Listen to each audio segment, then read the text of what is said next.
Thank you for tuning in to this week's read. For the main part of the read, I'm going to use The Art of Love Tarot by Denise Jarvie, artwork by Tony Carmine Salerno.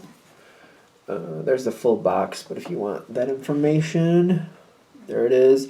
The website for this one, I want to say it's Blue Angel. BlueAngelOnline.com. It's there at the bottom. Feel free to check that out if you're interested.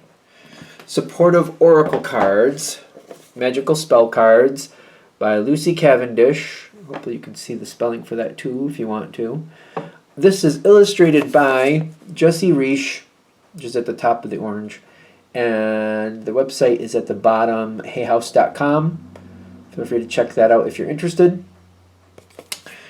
And finally, I use the Dungeons and Dragons dice is what they are. They're metal. It's there. It's Amazon.com if it focuses. If it decides to focus. Is it doing it? Maybe. I use the 20-sided one for the Major Arcana.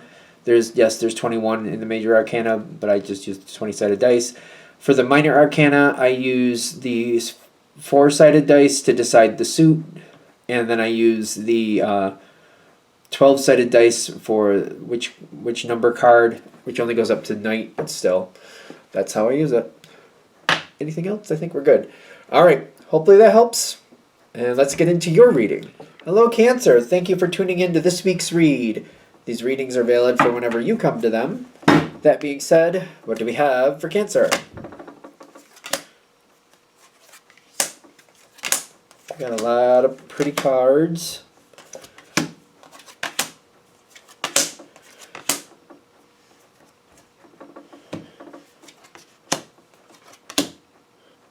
Oh, that's awkward.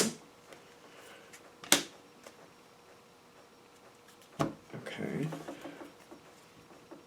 I feel like there's a lot of concern, but this is going to go well. And I'm saying that because I see, okay, this is going to go well. There's concern coming forward. About what? About who? The Wheel of Fortune is here. Cancer is typically not a fan of such things. Not usually. Even, like, the Wheel of Fortune is a surprise. And even when things are nice, like even a pleasant surprise, in my experience with Cancers that I know, they tend not to like it. They're like, no, you could have told me that. You want to know the truth. You want to know what's coming forward. You don't want to be surprised. You don't really care for that. I keep getting that over and over again. So I feel like that's the base general Cancer response. There has to be a few Cancers out there that kind of do like surprises. I'm just getting the ones that I know, what I've experienced of Cancer, it doesn't seem like that's the thing. So there is like that Wheel of Fortune coming in. I feel like Cancer's first response is, no thank you. No thank you. I'm struggling with it because it's coming whether we like it or not. You're aware of that. You know life does this. And it's not about that. But it's kind of like when it starts coming forward, it's kind of like there's a little bit of fear with it. Like, okay, the wheel is turning. What's going to happen now? What's going to go on? And I feel like it's about who it's happening with. Because somebody seems a little bit detached, and I feel like that's what really concerns you. Whoever this person is, you do care about them. So in case this comes across odd, I just want to start off with that. You do definitely care about them, but you and this person are definitely, you live life totally different. They have their way. You might think they're a bit detached, possibly even a little cold. They have their good points, but they tend to be more detached. They tend to be more interested in, like, how can I do it differently versus who does it affect if I do it differently. So, like, a really simple analogy is kind of like if you have, like, a traditional, maybe your family recipe, you have a family recipe, your great-grandmother made this certain dish the same way every time, and everybody loves it. This person would kind of, like, take that and, like, switch out ingredients and make it differently and make it like call it the same thing but call it different. So it's like grandma's mac and cheese. You'd be like, they'd be like, this is grandma's mac and cheese, and you'd be like, no, it's not. they're like, yeah, it has the breadcrumbs, it has the cheddar cheese. And they're like, yeah, but they didn't have all this other stuff. And Grandma used shell noodles. Grandma didn't use those, whatever you're using. And Grandma put these other things in with it. Grandma didn't put cream cheese. Grandma didn't put Swiss with it. And Grandma didn't put mustard in it. So I don't know what you're doing, but this is not Grandma's mac and cheese. This is like something different. To you, they're a little bit, they do things differently.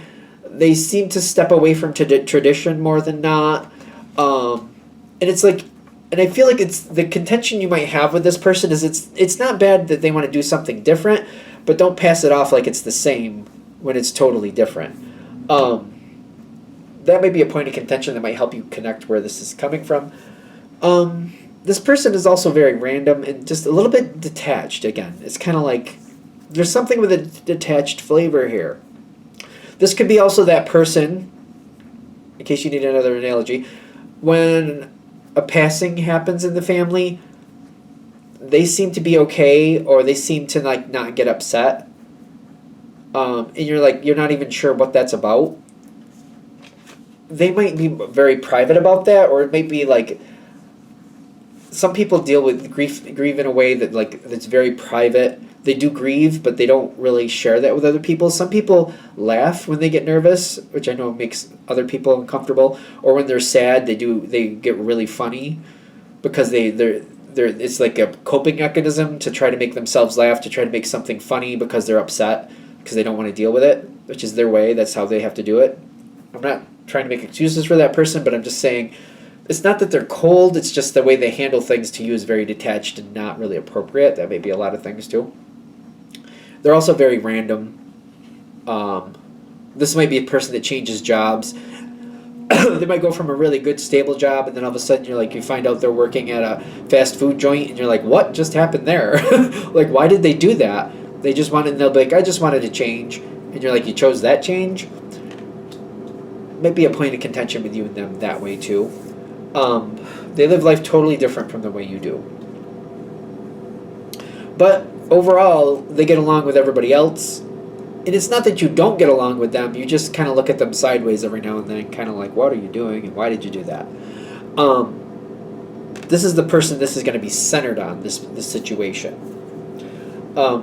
Because the wheel is turning and they are pulling back.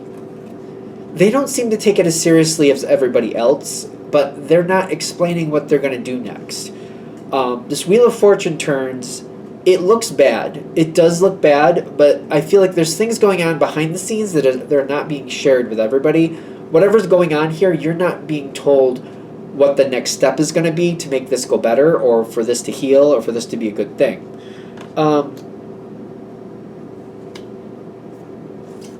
Alright, there's stress here because it bothers you. It's almost like somebody losing their house and you're devastated for them. And they seem to be like, it's fine. You're like, you lost your house, how's that fine? Huh. Like, it's giving me hiccups, like, it's stressful. It's like, you lost your house, how are you not devastated? Well, it wasn't anybody's fault, these things happen, blah, blah, blah, blah, blah. And they just seem to be, like, very flippant. I'm getting, like, a flippant attitude about it, and you're just like, are you serious? Are you truly serious? You're like, okay, we got to pick yourself up. You got to pick yourself up. We got to make this work. We got to do this. We got to make sure you're going to be okay. And they're like, I'm fine. It's fine. You're like, it's not fine. I get that there might be a little bit of a confusion or controversy or conflict going on here because it's kind of like you're seeing it. And you're like, that's a serious thing. You need to take that seriously. And they're just kind of like, oh, I'll make it. I'll be fine. It'll be all right. That is stressful for you because you care. That's why. You want to stabilize this. You want to make sure they're going to be okay. And they're just like, I'll see how tomorrow goes. You're like, no, fix now. Deal with now. Stabilize now. I'm getting like the freak out energy with it. For legitimate reasons, I know. But what they're saying, do not drag yourself down over this.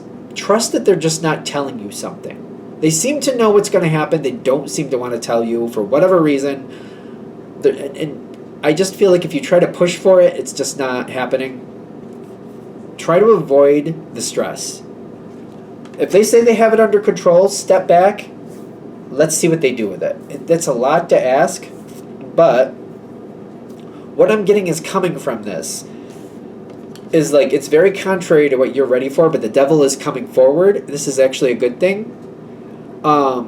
Because whoever this is happening to, they have to empower themselves to do what they need to do next.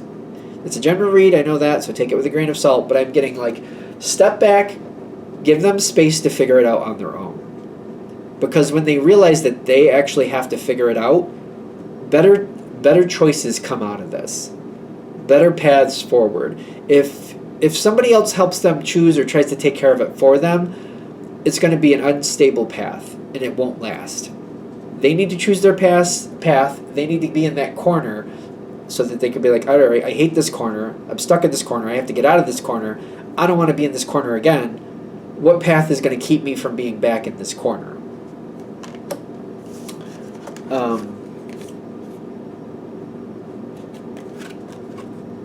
I want to say the 12 is the Hanged Man. I'm pretty confident it is. So they're going to get stuck for a second, but they're going to find their correct path. They are going to stammer for a second. I feel like, for example, if we're going to use the they lost their house analogy, they'll have some place. They'll be somewhere. They may drag their feet on finding somewhere else to live. It's kind of like, well, even if they end up living with you, it's kind of like they can't live there forever. But if we're going to use that analogy, if they say they ended up living with you, I'm getting they don't want to live there forever. They do care about you. They do like you. But it's kind of like, in my opinion, living with your parents for the rest of your life is, to me, not a fun idea. To me, it's not. Or living with, maybe you have a sibling, or maybe, you don't want to live with certain people the rest of your life. You love them, but you're like, I love you, but I don't want to live with you for the rest of my life. I don't know, maybe it's different for cancer. But, like, think of somebody that you like, but you wouldn't want to live with. Go that direction. It'll take them a minute. They may stammer for a few moments, but they're going to pick their way out of this situation, and they're going to pick what's going to work for them for the long haul. What I'm getting comes out of this is how you see this kind of move forward. First, the High Priestess shows up. They really have to deal with what went wrong and why, and where they want to be and how to get it. They have to go through all that process, but they have to go through that process all by themselves. Once they've decided and they've gone through that process, that's when things will start moving forward. They have to choose. That's where you'll have the strongest moment, and you'll be able to, if you want to help them forward, that's when you help them move forward. That's where you're going to get stability.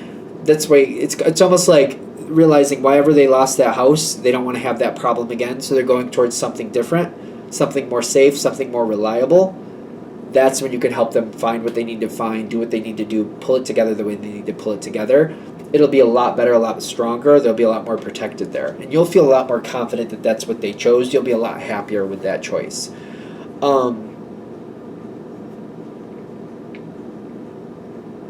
This is like, all right.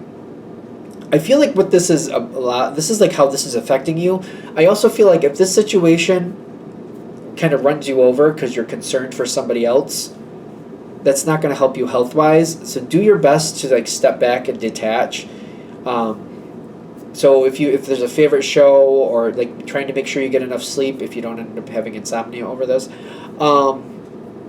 do things during this time frame that make you happy, especially if you have a hobby or something like that. Put your energy into that hobby while this is happening to distract yourself so this doesn't bring you down, and let the process happen. Because I feel like the whole reason this is even coming up, if this is hitting for you, is because the situation could bring you a lot of stress that could cause you a lot of issues. Typically, I feel like a lot of people understand that when you get overstressed, it brings down your immune system. You can end up having colds and fevers and things that you don't need to just make your life more difficult. So also during this time frame, make sure you eat well, treat yourself well, pamper yourself a little bit more, get proper sleep, feel comfortable, do your best to bring your energy up and keep it up. Don't drag yourself down in other people's stress, because you always do help. Whoever the people are, you always do help them when they need it. And it's kind of like you're there when they need it. Step back and let them decide, let them take control of that. And just every now and then, if you want to remind them very quietly, I'm here if you need me, just leave it at that. Especially if they're not responding to your texts, send it through text. If they don't respond, then they're okay. Let them be what they have to be. Let them do what they have to do. Hopefully this makes this easier for cancer, or for the people who watch this. Hope this makes it easier, the whole process. Because it does have a good ending. It has a great ending from what I can see, honestly. But it's getting there. It's getting down the path. It's getting through the woods to the other side of it. All right. I'm going to shut this down here. I hope that helps. Thank you for watching. If you'd like a direct reading from me, shoot me an email. jamesforastral@gmail.com. That's James the number 4, astral@gmail.com. If you're interested in the donation information, that's below. Same email. Thank you very much for watching, and have a great day.